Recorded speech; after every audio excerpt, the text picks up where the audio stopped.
আমার একটা অভিযোগ আছে, সেটা হচ্ছে ওনার ছেলে লিমন হোসেন, উনি হচ্ছে বাজারে দোকান আছে, কুলাগাছা বাজারে দোকান আছে। ঘটনা ঘটে 22 তারিখ।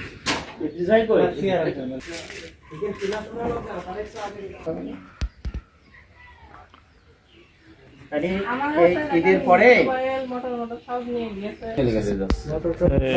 চুরি হয়েছে নাকি? ঘটনার পরপরই মানে যেদিনকে ঘটনা ঘটে সেই ঘটনার পরপরই দুর্বৃত্ত মানে তাহলে দুর্বৃত্ত সন্ত্রাসীরা এসে এটা ভেঙে ছুটে এবং চুরি করে নিয়েছে। এখানে মোটর এবং হচ্ছে ইয়ে ছিল, মোটর এবং টিউবওয়েল দুইটাই চুরি করে নিয়েছে। আমরা আইন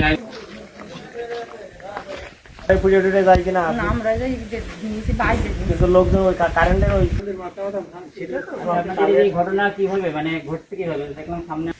এখানে মোটর ছিল, মোটরটা চুরি করে নিয়ে গিয়েছে। চুরি করা বলতে কি, দুর্বৃত্তরা যারা ছিল তারা এখান থেকে এক প্রকার লুট বলা যায়, লুট করে নিয়ে চলে গিয়েছে, দিয়ে যাচ্ছে আর কি।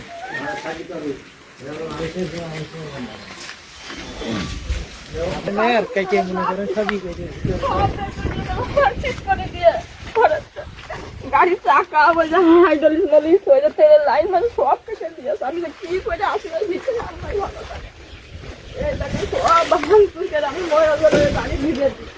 আইসা খুলে খুলে সব নিয়ে যায় গাড়ির ভিতরে। কিছু নেই আমার মতো গাড়ি ঘোড়া কিছু ভেঙে গেল, ভেঙে অপরাধ আমার ছেলে গেলে ছেলে ফাঁসা গেছে। গাড়ি ঘোড়া প্রত্যেক দিন এসে এই করে আমার ঘরে ছিটকে দিয়েছে। আর ওই দুই ছেলে খালি থাকি বাড়ির ভিতরে আমার মা নিয়ে আসছে। আমার গাড়িতে আসে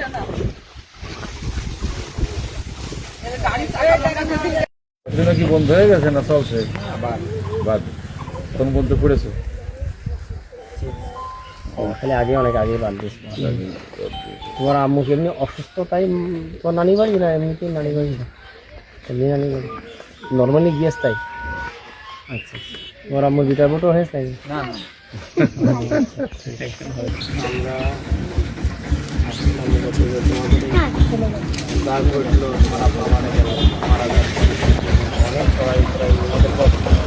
যাচ্ছে এলাকা দিয়ে যাচ্ছে সব মিলাইয়ে আপা মারা গিয়েছে। নামাজ কালাম পড়ে আল্লাহর কাছে তাদের দোয়া করতে হবে। যেভাবেই না কোনো ঘটুক, আর এইটাই চিন্তা আসতে হবে যে আল্লাহ সিদ্ধান্ত ছিল, কারণ সে এইভাবেই হয়তো আল্লাহ তাআলা তাকে নেবে। দোয়া করতে হবে আল্লাহ তার জান্নাত। তারপরে কেস কাটটা হয়েছে রাষ্ট্র আইন অনুযায়ী, সেটা বিচার প্রক্রিয়া চলমান থাকবে। যারা দোষী ব্যক্তি এই মার্ডার কেন্দ্রিক মৃত্যু কেন্দ্রিক যারা দোষী তাদের শাস্তি হোক, আমরা সবাই চাই তার শাস্তি হোক। কিন্তু কেসে 14 জনের নামে তাই তো? 14 জনের বাইরে যদি কেউ দোষী হয় তা সে শাস্তির আওতায় আসুক, আর কেউ যদি দোষী না হয় সে খালাস পায়। এটাই সবাই চাওয়া আমাদের হওয়া উচিত, তোমারও চাওয়া উচিত তোমার পিতার সন্তান হিসেবে। আর আমরা দোয়া করি তোমার জন্য, তোমার আম্মু তোমার আব্বুর জন্য দোয়া করে স্ত্রী মাফ করে। আর ঠিক আছে, স্বাভাবিক একটা ঘটনা যেভাবে সব ঘটে গিয়েছে, এটা তার আইন আছে, আদালত আছে, সে অনুযায়ী চলবে। আর যারা তোমরা বসবাস করছে বিভিন্ন লোকজন আছে, স্বাভাবিকভাবে চাষবাস কাজকাম বসবাস স্বাভাবিক।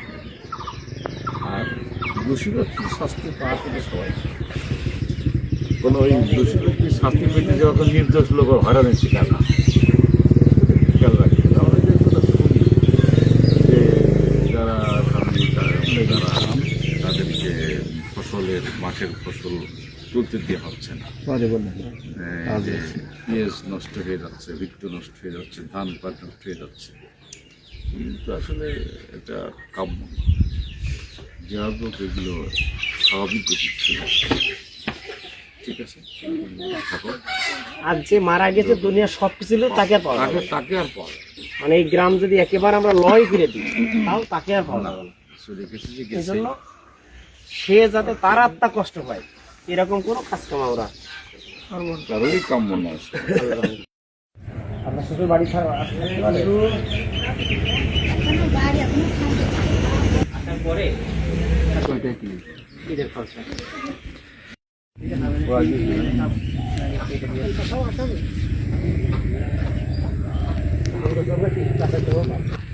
আসছে এখন ধরে দিয়েছি। ওই দিক তারা ই করছে মানে তেল আনতে গিয়ে সব ওই মোতালে বসাও ওই সময় ঈদের সাথে কথা হচ্ছে ভাই অবস্থা এরকম এই যে হঠাৎ করে কথা বলে ভাই চলে আসে সরকারের লোকজনও ছিল তারাও ওই যে ডিউটি অফিসার এখানে যে ছিল স্বামী তাদের সাথেই ছিল কিন্তু কোনো কিছুরই তো কোনো কিছু হলো না। মামলা হতেই হবে জানি